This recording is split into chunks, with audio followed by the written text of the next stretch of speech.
So I have lived on this rock in space for about almost 2 decades now, and I can confidently say I don't think time travel is gonna happen. Cause there is damn near no concrete evidence of people who have time traveled. Unless you believe in these cryptic time traveler photos. Or these YouTube videos of people claiming to be time travelers. I mean, if you believe it, okay, I'm not gonna shut you down. Or maybe you're watching this many years down the line and time travel does exist, and now I look like a bogus fool. But I'll accept defeat because by then, I'm beyond dead. But the reason why I'm saying all this nonsense is because I wanted to make a point that you can't change your past. William Wordsworth was an English poet that described the concept of time in life as followed. Life is divided in 3 terms: that which was, which is, and which will be. Everything that you will ever do is going to become the past, and it will create your future. And as humans, we are bound to making mistakes. And that's just how it is. As a human, we all make bad choices and make dumb decisions. And when I say everyone, I mean everyone. Every single person you'll ever meet has a past full of things they absolutely regret. But then reality hits, and you realize that it's too late. There's nothing you could do about it except accept it. The event has already happened, you just have to live with it, and now you have to make a choice on what you want to do with it. My favorite show ever, Cowboy Bebop. Yes, greatest anime of all time, hands down, without a doubt, greatest anime. The story of Cowboy Bebop is a beautifully crafted narrative showing the relationship between one's past and who they eventually become. Each and every single character in the show, of course, has a past, and a past that has already been established. Then we, as the viewers, are now just following these characters as we watch them struggle to grasp their past and try to simply live with who they once were. Jet being a former cop, Edward being an abandoned child, Spike being a former hitman, and Faye being a woman that can barely remember who the hell they are. The thing about Faye Valentine is, for one, she fine as hell, like goddamn. But she also has no recollection for who she once was. All she has is footage of who she used to be, but Faye doesn't have any idea why she was the way she was. She can't remember why. All she can do is know what she was like in her past and try to find a place that she feels like she belongs. We all have experiences as well. Think about those times when you watch videos yourself when you were a little kid. You most likely won't even remember half of these memories.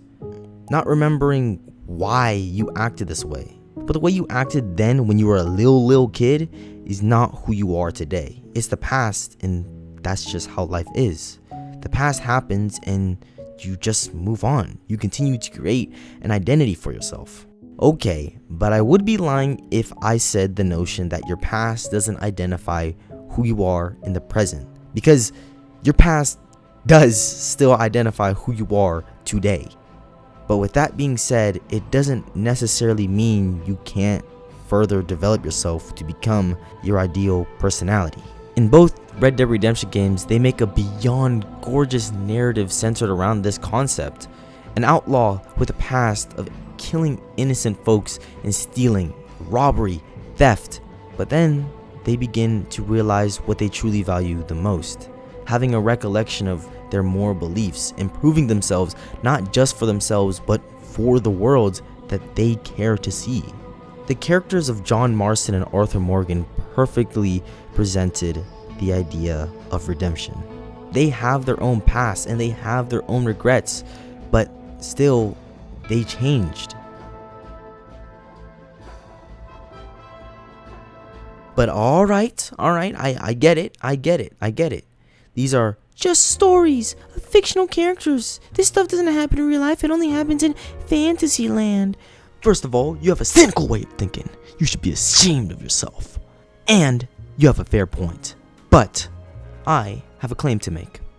Life tends to mimic art. Look, everybody knows the story of Robert Downey Jr., a blacklisted celebrity who was battling heroin and booger sugar addiction and was cycling in and out of jail for several years.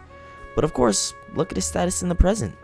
His past is his past, and it seems that his career never was able to flourish again. But look, the reason why I'm sharing all these things is because I constantly find myself lost in my own thoughts, shooting around this thick-ass skull of mine. A lot of the time they are about dumb things I've done, or fantasy world, or regrets, and there's a point where it just becomes an unhealthy obsession. Constantly looking back at your past, it's always great. You can improve yourself about the things that you hate, but you just need to take a moment and just stop to recollect your thoughts about your past and see how much you've grown. Just see how much you improve. Understand what you love about yourself and what you hate about yourself. I know you'll find your self-love will greatly outweigh your self-hatred. Because at the end of the day, the past, it can't be changed, but a future can be created. The past created the present creates the future, and the future leaves the past. Quoted by... Oh, wait! I said that! I said that one! I said that one! But, thinking back at it now, about time travel, like, if I were to go back in time, change something, would I be going back to the future? Would I still remember that? Like I am still me, right? Like, would I